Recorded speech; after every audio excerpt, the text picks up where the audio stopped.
everybody, it's Aluna Michaels, Esoteric Astrologer. I'm going to talk to you about the events of July 2023. Thank you to the guys at Know Thyself podcast, as always. Thank you, thank you. So a lot of people are talking about Venus retrograde. We'll get to that. Just wanted to also mention that Neptune has gone retrograde.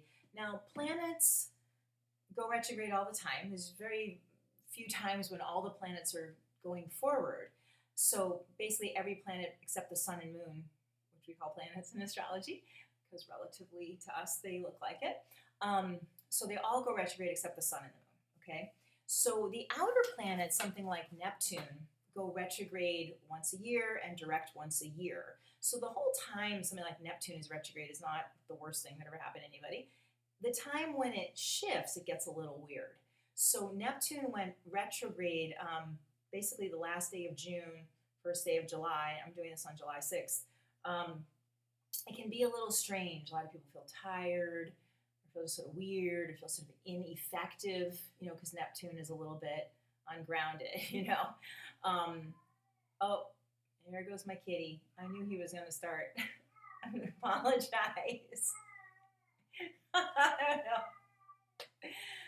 know. Okay, so he's going to be a little meowsy. Now, the planet Venus is going to move retrograde at the end of July, but we're kind of already in the Venus retrograde phase. And it's moved into the window of where it's going to go retrograde over. That makes sense. So even though it doesn't turn retrograde till the end of July, it's already, we're kind of feeling it. And so, and let me get him. Hang on. Uh-oh. I'm here. Okay. Here, now he'll be quiet. So when Venus turns retrograde, what the main thing is it's asking us is to really make sure that your value system is in alignment. And, Venus and Leo, there's a lot in this, there's a whole value system piece of that Venus retrograde.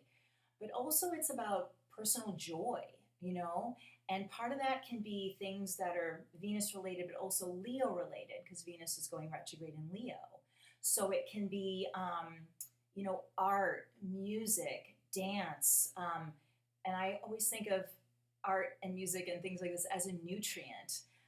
It's not a luxury, which a lot of times Venus is seen as luxury, but it makes life sweet, and makes you happy. And so Venus is about, have you made time for these things in your life? Do you feel love? What's making you feel, looking at relationships, and that's where we get into the value system. Are relationships fitting your value system? And with Leo, it doesn't have to be like you're so important, that kind of Leo, but you're an important part of the relationship you're in, and to see if there's codependent things where you're doing a whole lot more and not getting enough back, and it's created an unhealthy imbalance in a relationship or partnership. Looking at money. Do you spend money like kind of binge spend money when you're sad? Are the things you're buying, do you really need this? And is this actually fulfilling, or are you being kind of compulsive about money? Sometimes because Venus is, would be like snacks and sweets and things, like extra stuff, right? Which is great, have a dessert or whatever, but are you overdoing it? Are you eating sugar compulsively?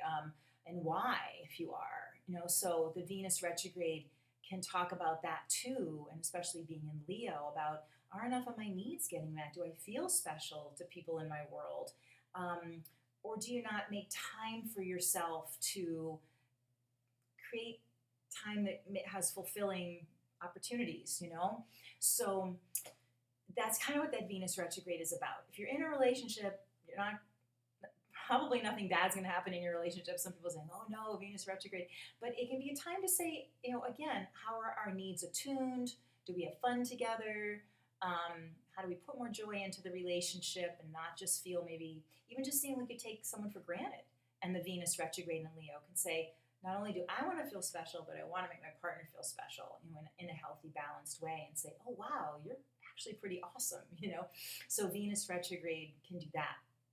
Some people think, oh, you shouldn't get into a new relationship when Venus is retrograde, I mean, you just want to be making sure that person is aligned with those values, that you have, and are that you're financially in alignment is another thing. If you're planning a big relationship, to make sure that you're not somebody who pays your bills instantly and this person has a lot of debt or something.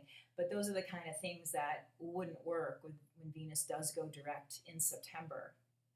You'd say, is this a viable relationship? Is it still sustaining itself?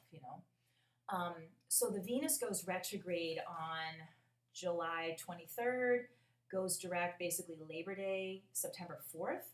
And then it comes out of that whole retrograde phase like the first week of October. So be patient with yourself in terms of figuring out relationships during this time.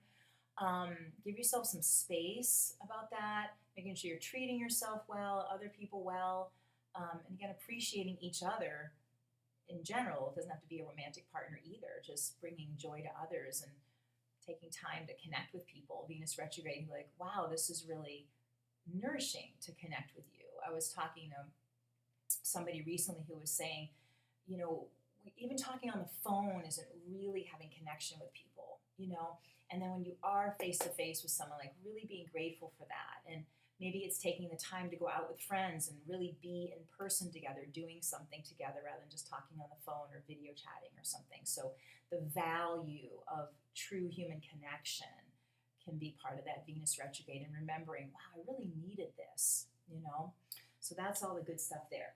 Now, the other thing, we talked about Neptune retrograde. Mars is going to go into Virgo and Saturn's in Pisces, so those are opposite each other. That's part of the month, but let's say it's kind of like the second half of July. And interestingly, Mars and Saturn doing that, sometimes people can take that as frustrations, but it also is about Saturn, if you want to sustain this, like say, I'm eating well, I'm taking care of myself, I'm having time to see friends.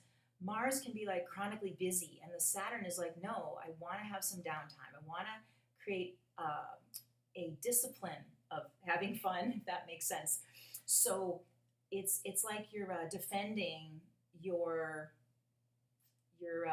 new schedule or your new discipline, and not letting anxiety take you away, or fear of you won't get everything done. It's like, this is valuable, this is important, so that Mars opposed Saturn can be that, feeling that kind of nervousness, like, I don't have all the time to do all of this. The other thing Mars opposed Saturn can do is, and again, if you're having trouble in relationships, that Mars opposed Saturn can really bring up old patterns, because the Mars is something you could feel angry about, and the Saturn can be the cycle that it keeps happening. And I want to solve that cycle.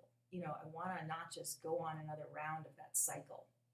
So confronting the problems can be part of Mars opposed Saturn, And because it's Mars in Virgo, it can be the tiniest thing. It could be just changing one small thing really opens up a whole set of solutions, real satisfying solutions. So the other thing is, we have a new moon, as we do all the time.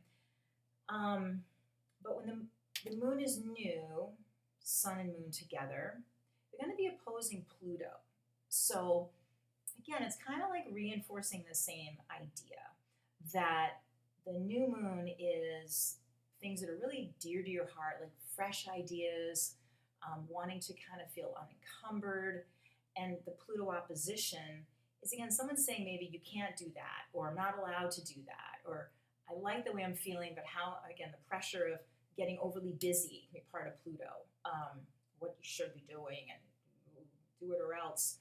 And it's like, wait a minute, I want to keep living from this base of joy, and I can get everything done, but from a different attitude, or maybe it's just people having a hard time with you shifting. If you're really experiencing kind of a spiritual shift, sometimes people don't feel uncomfortable that you're feeling better and stuff, which is kind of a dark thing to say, but some people would rather keep you in the same, fitting in the same box, and that new moon opposing Pluto was like, no, I want to be in this different box, and I want you to adapt to me, you know? So there's just that temptation of going back to the old pattern. It can even be within yourself. Like, I don't deserve to feel this good. Like, wait, yes, I do, you know? So there's a reinforcing, and which can kind of be good, you know, because it's like a little test that's happening. And that new moon is on, oops, I think it's the 18th of July. So it's like that middle of the month, you get these sort of tests that then reinforce, like, yes, I do want to have this change. I do want to keep going like this. So hopefully that makes sense. I'll keep it a little bit short this month. But I think this is a great time of rediscovering the sense of joy, and let relationships readjust to this happier sense that, you know, and let it sort of create a sort of vibration or a little kind of earthquake energy in there to make things kind of settle into this new, again, this new sense of joy that needs to be there, a renewed sense of joy. And it strangely could feel a little chaotic when you do it, but then it's like, we're settling into this new way of feeling connected, you know? So let the shifts happen if they are a little bit shifty, changey, and it's going to feel good that once you get in that routine, you know? So, okay, if you want a session from me, alunamichaels.com. You can send me a note here, which I hardly would see, but you could call me at 248-583-1663 or email me, aluna3366@gmail. Those are both on the bottom of the YouTube. And, well, bye-bye for now, and have a great summer and enjoy the beginning of this Venus retrograde.